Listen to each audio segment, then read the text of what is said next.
Hi, my name is Jenny Yang Yizhen. My student number is S044135. I'm sophomore. The title is David Casarett, a doctor's case for medical marijuana. I would like to tell you about the most embarrassing thing that has ever happened to me in my years of working as a palliative care physician. This happened a couple of years ago. I was asked as a consultant to see a woman in her 70s, retired English professor who had pancreatic cancer.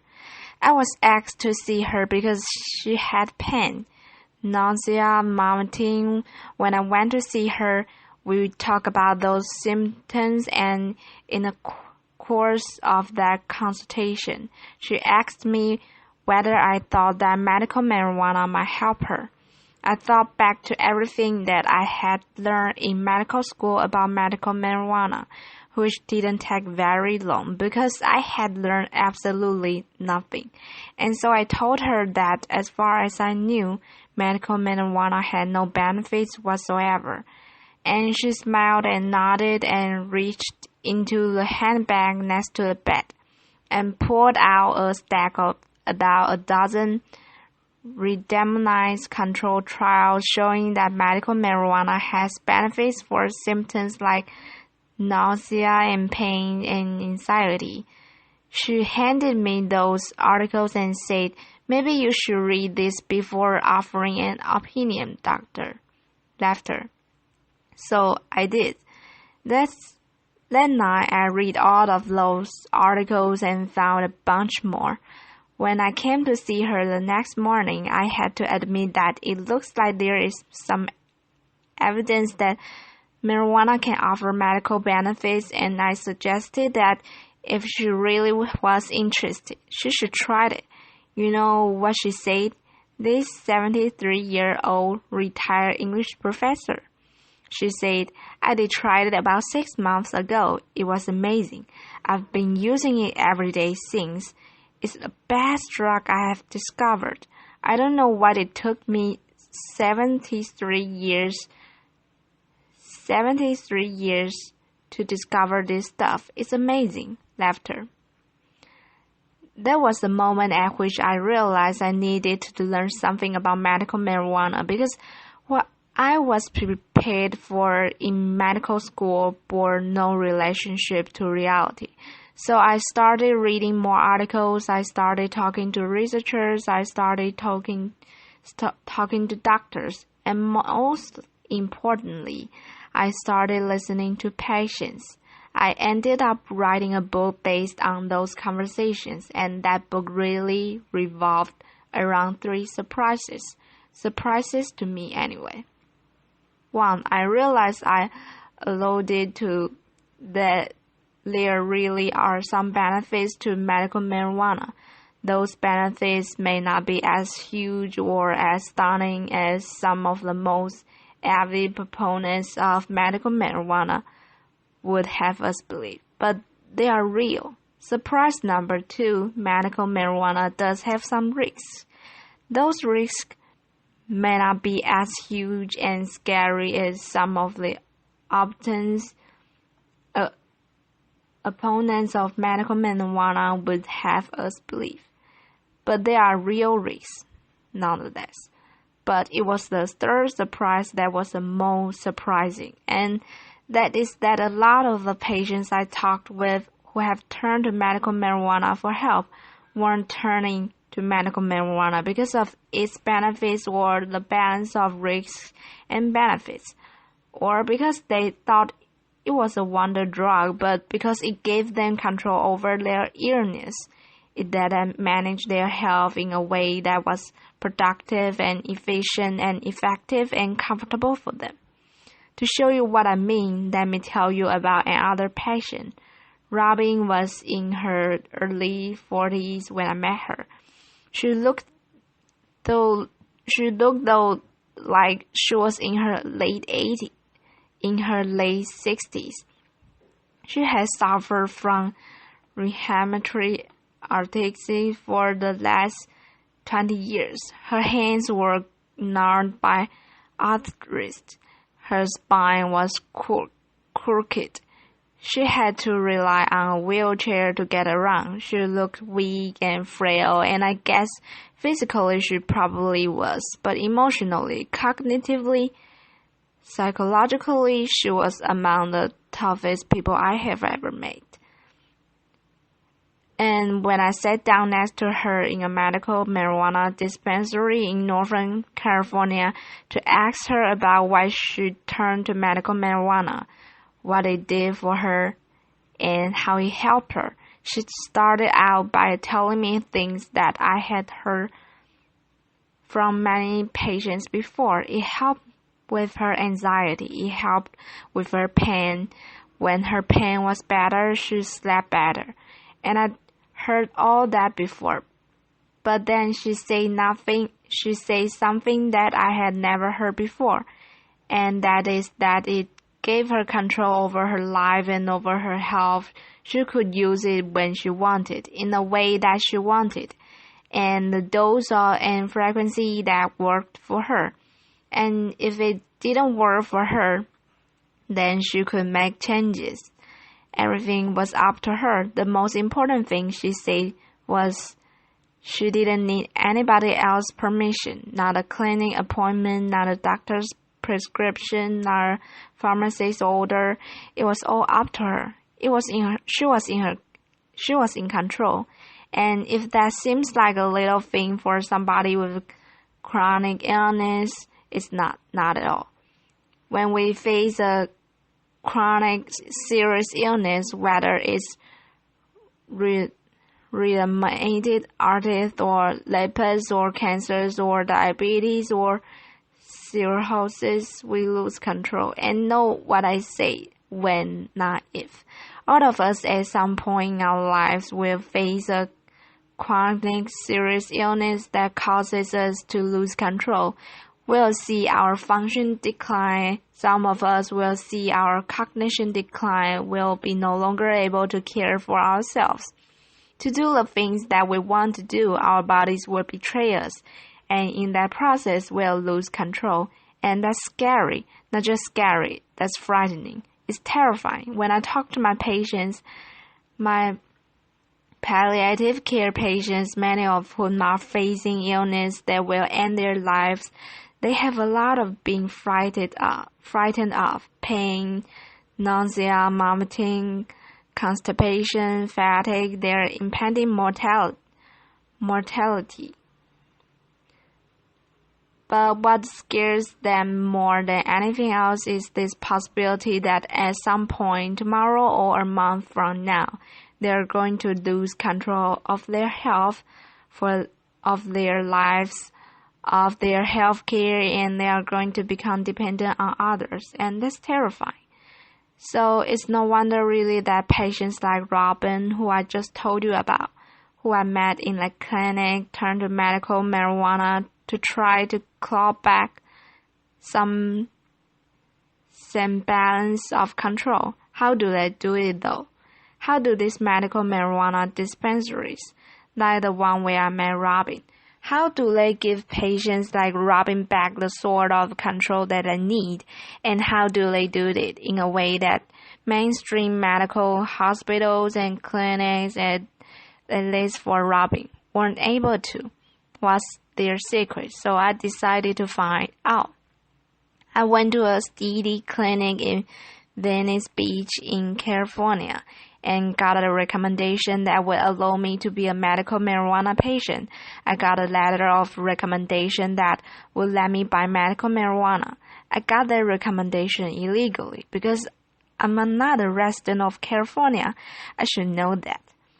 I should also note for the record that I never used that letter of recommendation to make a purchase. And to all of you DEA agents out there, laughter. Love the work that you are doing. Keep it up, laughter. Even though it didn't let me make a purchase, though, that letter was priceless because it let me be a patient. It let me experience what patients like Robin experience when they go to a medical marijuana dispensary, and what I experienced. What they experience every day, hundreds of thousands of people like Robin, was really amazing. I walked into a clinic, and from the moment that I entered many of these clinics and dispensaries, I felt that dispensary, that clinic was there for me. There were questions that at the outset about who I am, what kind of work I do, what my goals are in looking for a medical marijuana prescription or product, what my goals are, what my preferences are, what my hopes are, how do I think, how do I hope this might help me, what am I afraid of. These are the sorts of questions that patients like Robin get asked all the time. These are the sorts of questions that make me confident that the person I'm talking with really has my best interests at heart and wants to get to know me. The second thing I learned in those clinics is the availability of education. Education from the folks behind the counter, because also education from folks in the waiting room. People I met were more than happy as I was sitting next to them. People like Robin to tell me about who they are, why they use medical marijuana, what helps them, how it helps them, and to give me advice and suggestions.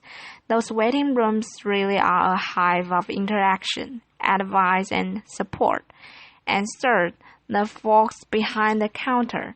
I was amazed at how willing those people were to spend sometimes an hour or more talking me through the nuances of these strains versus that strain, smoking versus vaporizing, edibles versus tinctures, or remember, without me making any purchase whatsoever.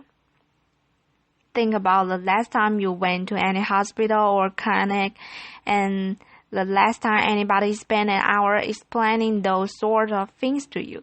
The fact that patients like Robin are going to these clinics, are going to these dispensaries and getting that sort of personalized attention, education, and service really should be a wake-up call to the healthcare system.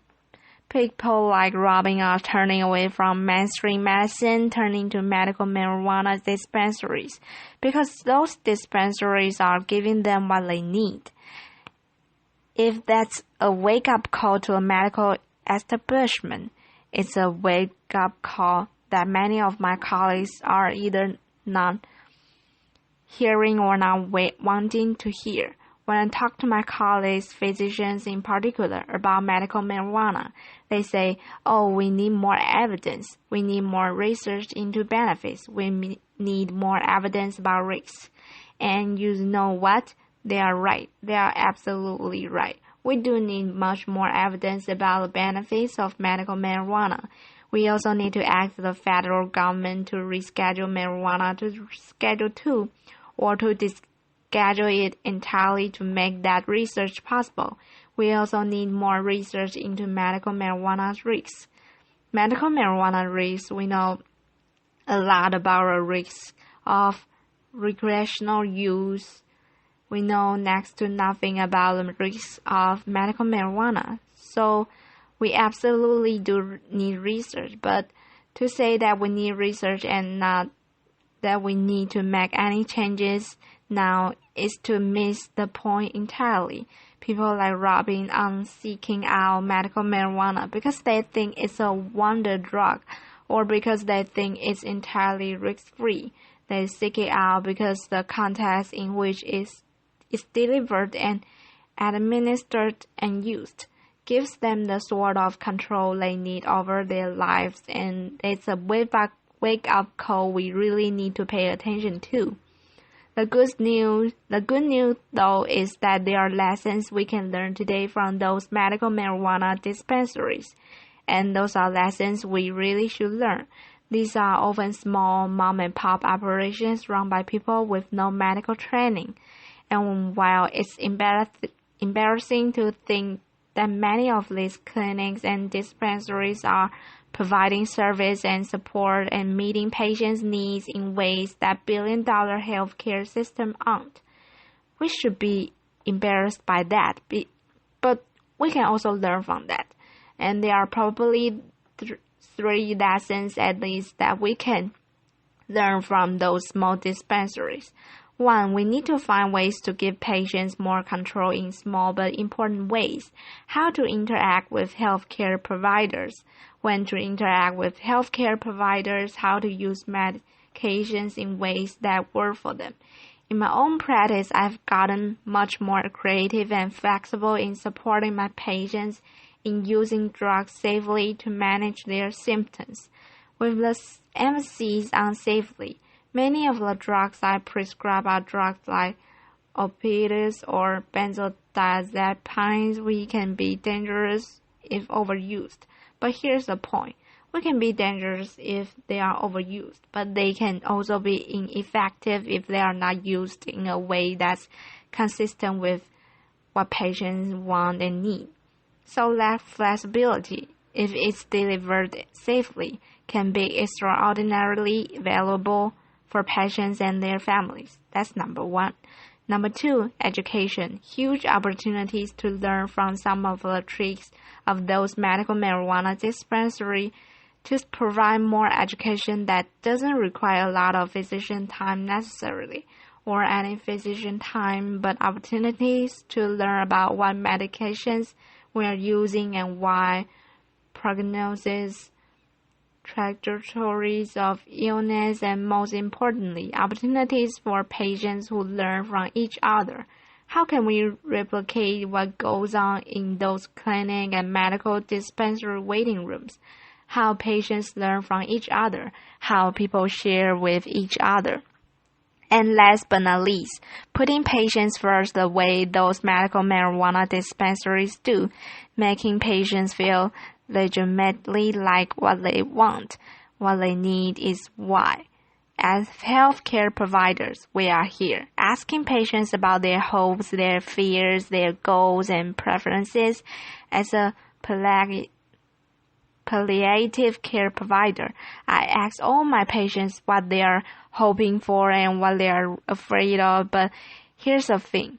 Patients shouldn't have to wait until they are chronically seriously ill. Often near the end of life, they shouldn't have to wait until they are seeing a physician like me before somebody asks them, what are you hoping for? What are you afraid of? That should be baked into the way the healthcare is delivered. We can do this. We really can. Medical marijuana dispensaries and clinics all across the country are figuring this out. They are figuring this out in ways that larger, more mainstream health systems are years behind. But we can learn from them, and we have to learn from them. All we have to do is swallow our pride. Put aside the thought for a minute that because we have lots of letters after our name, because we are experts, because we are chief medical officers of a large healthcare system, we know all there is to know about how to meet patients' needs. We need to swallow our pride. We need to go visit a few medical marijuana dispensaries. We need to figure out what they are doing. They need to figure out why so many patients like robbing or leaving our mainstream medical clinics and going to this medical marijuana dispensary instead. We need to figure out what their tricks are, what their tools are, what we need to learn from them. If we do, and I think we can, and I absolutely think we have to, we can guarantee all of our patients will have a much better experience. Thank you. Applause.